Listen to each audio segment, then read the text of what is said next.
আমি কিন্তু মান্নারও কলিগ। মান্নার সাথে আমি অনেক বেশি কাজ করেছি। ও সিনেমাকে প্রচণ্ড ভালোবাসতো। মান্না না থাকলে দীপজল সাহেব পারবেন না।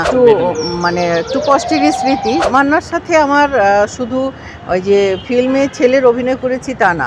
1984 সালে কিন্তু আমরা প্রথম নতুন মুখ এফডিসির নতুন মুখের সন্ধানে প্রথম যে আমরা হলাম প্রথম ব্যাচ।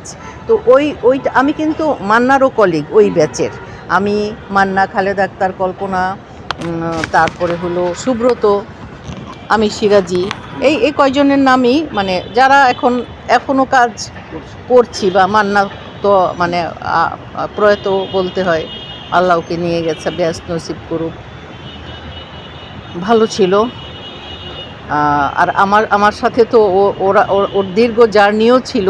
আমরা যখন নতুন মুখে আসার পরে তো আমরা একসাথে এই যে গ্রুমিং, তারপরে আমাদের এই যে সব কিছু আমাদের ইন্টারভিউ নেওয়া, আমাদের টাইম মতো আসা, আমরা কখন কি করব না করব সব তো তখন একসাথেই ছিল। মান্নার সাথে আমি অনেক বেশি কাজ করেছি।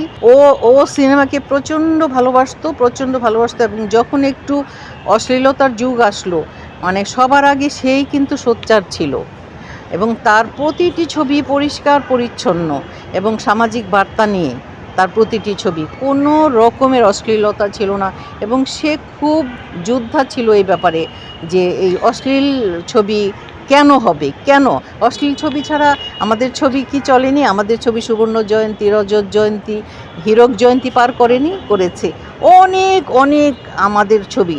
সেই সোনালী যুগে যদি আমরা ফিরে যাই, তোমরা হয়তো তখন তোমাদের জন্ম হয়নি, তখন তোমার হয়তো বা বাবা মাকে জিজ্ঞেস করলে জানতে পারবে সেই যুগের ছবি।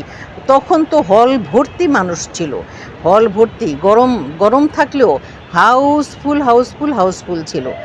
এত মানুষ ছবি দেখতো। এখন কি ছবি দেখবে বলো? এখন হলো 10 দিন, 12 দিন, 15 দিন, ইভেন 6 দিনেও নাকি ছবি শেষ হয়ে যায়। কীভাবে সম্ভব? ওই একটা পরিবার ছিল, যেমন কেউ কাউকে ছাড়া চলতে পারে না।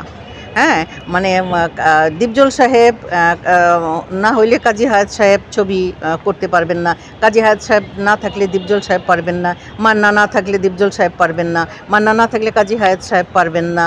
আর এই যে একটা পরিবার যে একজন আরেকজনের অভাবটাকে ফিল করে এইটা করতেই হবে, এই যে এটার মধ্যে ছিল, এই জন্যই আমার মনে হয় তখন এত সুন্দর ছবি হতো এবং কোনো রকমের দলাদলি ছিল না, কোনো হিংসা বিদ্বেষ এসব কিছুই কাজ করতো না। প্রত্যেকের প্রয়োজন, গল্পটাও সেইভাবেই লেখা হতো যে তাকেই ডিমান্ড করতেছে। একটু কষ্টেরই স্মৃতি, সেটা হলো যে আমিও ওই একই ছবিতে, বিদ্রোহী সালাউদ্দিন ছবিটির নাম ছিল, ওই ছবিতে আমি ওর মায়ের ক্যারেক্টারে ছিলাম। তো ওখানে আমি যেদিন গেলাম সেদিন হলো কি, আমি ভীষণ অসুস্থ হয়ে পড়লাম।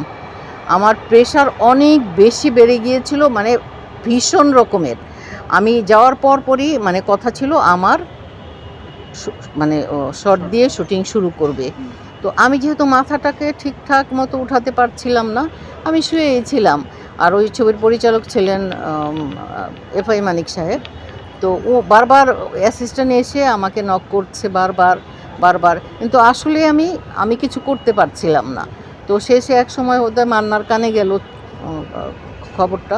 মান্না এসে দেখার পরে বলল যে এত অসুস্থ মানুষকে বারবার তো ডিস্টার্ব করা ঠিক না, আমরা অন্য কাজ করি। এই যে তার ফিলিংস।